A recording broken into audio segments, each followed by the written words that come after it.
Ok, Dac, on est parti pour parler de l'équilibre hydrosodé. J'espère que vous êtes méga chaud. Du coup, c'est parti.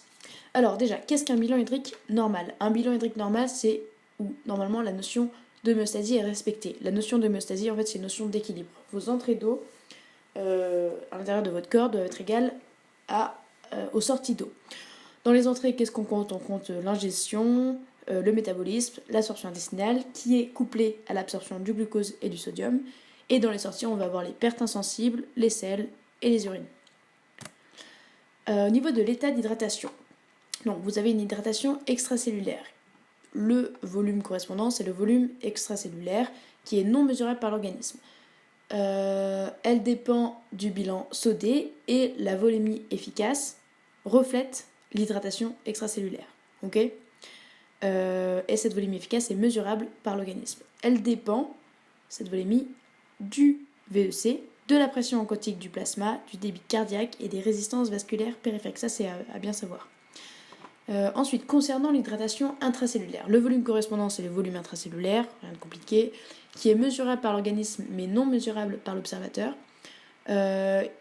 Cette hydratation dépend du bilan hydrique et elle est reflétée par l'osmolalité efficace. Enfin, souvent dans vos exercices, en fait, on associe l'osmolalité à l'osmolarité, on suppose qu'elles sont égales, donc vous tracassez pas trop avec ça. Voilà, et cette osmolarité est la même dans tous les compartiments, on verra sur les diagrammes de Pitt tout à l'heure. Juste une petite notion, quand on dit qu'une solution est isotonique, sous-entendu au plasma, c'est-à-dire que sa concentration est égale à 300 milliosmoles par litre, hypertonique c'est supérieur, hypotonique c'est inférieur, rien de très compliqué ici non plus. Ensuite, on passe aux boucles de régulation. Vous en avez deux, celle qui contrôle le bilan sodé et celle qui contrôle le bilan hydrique. Enfin, c'est des boucles de régulation du bilan sodé et boucles de régulation du contrôle du bilan hydrique. À quoi ça sert une boucle de régulation? Ça permet de maintenir ou de ramener la valeur d'une variable à la valeur souhaitée. Donc vous avez en fait un effecteur qui va avoir un effet sur la variable contrôlée. La variable contrôlée modifie la variable ajustée et la valeur de la variable ajustée implique la variable régulée. La valeur de la variable régulée. Donc on commence avec la boucle de contrôle du bilan sodé. Vous avez votre effecteur ici qui sont les hormones natriurétiques. Ça va impacter la natriurèse qui est la concentration de sodium dans vos urines. Tout ça, hop, la natriurèse, ça va impacter votre variable. Donc ça c'est la variable contrôlée, ça c'est la variable ajustée. Le stock sodé, et le stock sodé implique du coup la valeur du volume extracellulaire qui dépend directement de la volémie efficace. Ça va, votre variable ajustée ici, elle va aussi avoir un impact sur la natrémie et donc l'osmolalité efficace. Ok. Voilà pour le contrôle du bilan sodé. Concernant le contrôle du bilan hydrique. Ah oui, juste un petit truc à vous rappeler. En fait, si vous avez un problème au niveau de cette boucle, c'est-à-dire que vous allez avoir un problème au niveau de votre hydratation extracellulaire. Concernant la boucle du bilan hydrique, donc là les effecteurs ça va être le centre de la soif et l'ADH, l'hormone antidiurétique. Le centre de la soif va avoir un impact sur les apports hydriques, c'est lui qui va vous dire ok là tu dois boire. Et l'hormone antidiurétique, du coup elle va contrôler l'excrétion urinaire d'eau. Ces deux variables donc, qui sont contrôlées vont modifier la variable ajustée qui est le stock hydrique, et le stock hydrique du coup va avoir un impact, va impliquer l'hydratation cellulaire, intracellulaire. Le stock hydrique va aussi avoir un impact sur le volume extracellulaire. En fait, vous allez voir que votre volume extracellulaire, enfin vous avez en fait un point de convergence au niveau des courbes. Il y a une interaction entre ces deux courbes. Okay, là vous voyez que ça appartient à la courbe de contrôle du bilan hydrique, et que ça appartient, le volume extracellulaire, ça appartient à la courbe du bilan sodé. Donc il y a vraiment une interaction entre ces deux courbes. Voilà, donc pareil, là si vous avez un problème au niveau entre ces deux boucles, pardon. Là pareil, si vous avez un problème au niveau de cette boucle, ça veut dire que vous allez avoir un problème au niveau de votre hydratation intracellulaire. Ok, j'espère que c'est clair pour vous. On va maintenant passer aux troubles. Donc, vous pouvez déjà avoir une hyperhydratation. Si c'est une hyperhydratation qui touche le milieu intracellulaire, vous allez avoir un dégoût pour l'eau, voire des vomissements, des troubles de conscience ou par exemple une hyponatrémie. Si ça touche le milieu extracellulaire et que c'est interstitiel, on va avoir des œdèmes généralisés. ça touche le plasma, le compartiment plasmatique. Vous allez avoir de l'hypertension artérielle, une baisse de la protidémie et une baisse de l'hématocrite.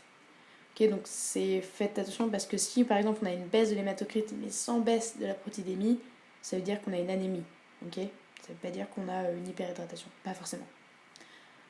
Voilà. Vous pouvez aussi avoir une déshydratation. Donc là encore, si ça concerne le milieu intracellulaire, vous allez avoir soif, vous allez avoir de la fièvre, vous allez avoir une sécheresse au niveau des muqueuses, des troubles de conscience et une hypernatrémie. Logique, hein, si on enlève de l'eau, la concentration de sodium va augmenter. Si ça touche le milieu extracellulaire, on va avoir, donc si ça touche le milieu extracellulaire et interstitiel, on va avoir ce qu'on appelle un pli cutané. Donc en fait, quand vous allez pincer la peau du patient, le pli va rester. Enfin, plus longtemps que prévu, quoi. Si ça touche le compartiment plasmatique, vous allez avoir une hypotension, une tachycardie et une augmentation de la protidémie et de l'hématocrite. Ok, on va maintenant parler du diagramme de Pitt et donc des différentes perturbations possibles. Donc là, je vous ai remis le diagramme de Pitt, je ne reviens pas dessus. Normalement, vous devez bien maîtriser. On va voir 4 troubles. Une surcharge hydrique, un déficit hydrique, une surcharge sodée et un déficit sodé en associant à chaque fois les diagrammes de Pitt correspondants. Alors, on commence avec la surcharge hydrique primitive. Donc en fait, ce qui se passe, c'est que votre perturbation initiale, c'est qu'on a une augmentation du stock hydrique. Donc, j'ai le volume, mon VEC qui va augmenter de volume, et du coup, forcément, si vous rajoutez de l'eau, si vous rajoutez du liquide, vous allez avoir une baisse de l'osmolarité. Donc voilà, donc ça c'est ma perturbation initiale. J'ai un phénomène d'osmose qui survient, ce qui fait que j'ai de l'eau du VEC qui va partir dans le VIC, dans le volume intracellulaire.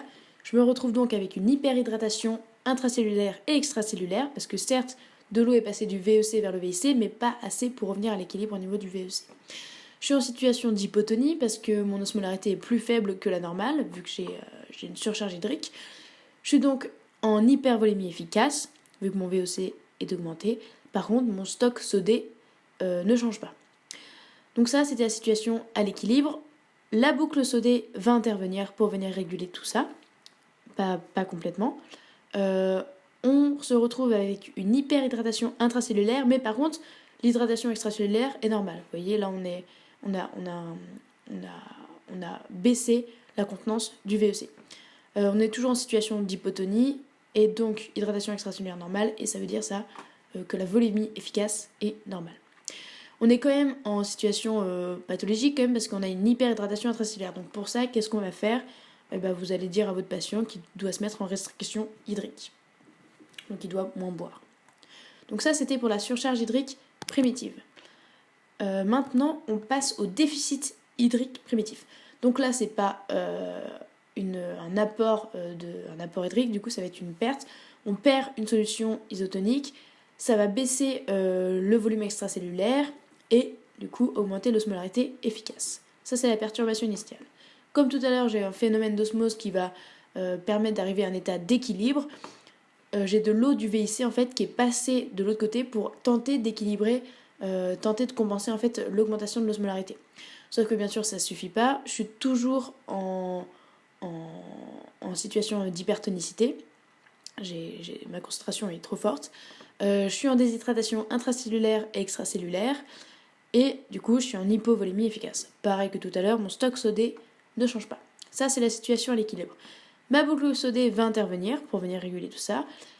Elle va permettre de revenir à un état d'hydratation extracellulaire normal. Vous voyez que là je suis bien, là je concorde, je suis sur la ligne de l'état normal, donc tout va bien. Donc mon hydratation extracellulaire est normale, ça veut dire que ma volémie efficace est normale. Par contre, je suis toujours en situation d'hypertonicité et du coup, je suis toujours en déshydratation intracellulaire. Pour compenser cette déshydratation intracellulaire, on va mettre le patient sous perfusion en faisant une hydratation intraveineuse d'une solution isotonique de glucose. Ok, j'espère que c'est compris. On passe ensuite au troisième cas, surcharge sodée primitive. Donc là, cette fois, c'est pas un problème de on a trop bu, on n'a pas assez bu, on a perdu de l'eau, tout ça. C'est un problème vraiment lié au stock sodé. On a une augmentation du stock sodé, du coup, qui va augmenter l'osmolarité efficace. J'ai mon phénomène d'osmose qui tente de réguler tout ça, mais il ne le régule pas complètement, c'est-à-dire que j'ai de l'eau du WC qui va passer dans le VEC, donc je perds de l'eau du VEC, la contenance du VEC augmente, je me retrouve en déshydratation intracellulaire, toujours en situation d'hypertonicité, même si ça a un petit peu baissé l'osmolarité. Je suis en hyperhydratation extracellulaire et du coup en hypervolémie efficace. Donc ça c'est ma situation à l'équilibre. Ma boucle de contrôle du bilan hydrique va intervenir. Elle va permettre de revenir à une hydratation intracellulaire normale. Là vous voyez qu'on est clean. Je suis en situation, je suis en solution isotonique. L'osmolarité est revenue à la normale. Par contre, je suis toujours en hyperhydratation extracellulaire et en hypervolémie efficace du coup. Donc pour ça, qu'est-ce que vous allez prescrire à votre patient s'il se retrouve dans cette situation-là? Vous allez lui prescrire une restriction sodée ainsi que des natriurétiques. Donc voilà pour la surcharge. On passe maintenant au cas du déficit sodé. Donc là, vous perdez en fait du stock sodé, c'est-à-dire que vous faites baisser l'osmolarité. Voilà, phénomène d'osmose comme tout à l'heure qui tente un peu de régulariser tout ça. J'ai de l'eau en fait du VEC qui va passer dans le VIC pour abaisser l'osmolarité et en fait qu'on ait une osmolarité égale parce que l'osmolarité doit être la même dans les deux compartiments.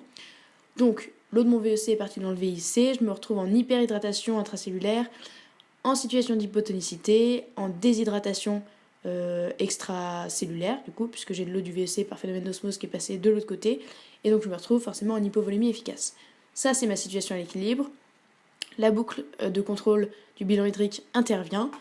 Elle nous fait parvenir à un état d'hydratation intracellulaire qui est normal. Pour là, pas de problème. On est en isotonicité, on retrouve une osmolarité normale. Par contre, on reste en déshydratation extracellulaire et du coup en hypovolémie efficace. Comment on fait pour remédier à ça? Vous allez apporter en intraveineux une solution isotonique de NaCl et plus ou moins une restriction hydrique. Donc voilà, moi j'ai fini, je vous souhaite bon courage pour la suite et continuez à bien bosser.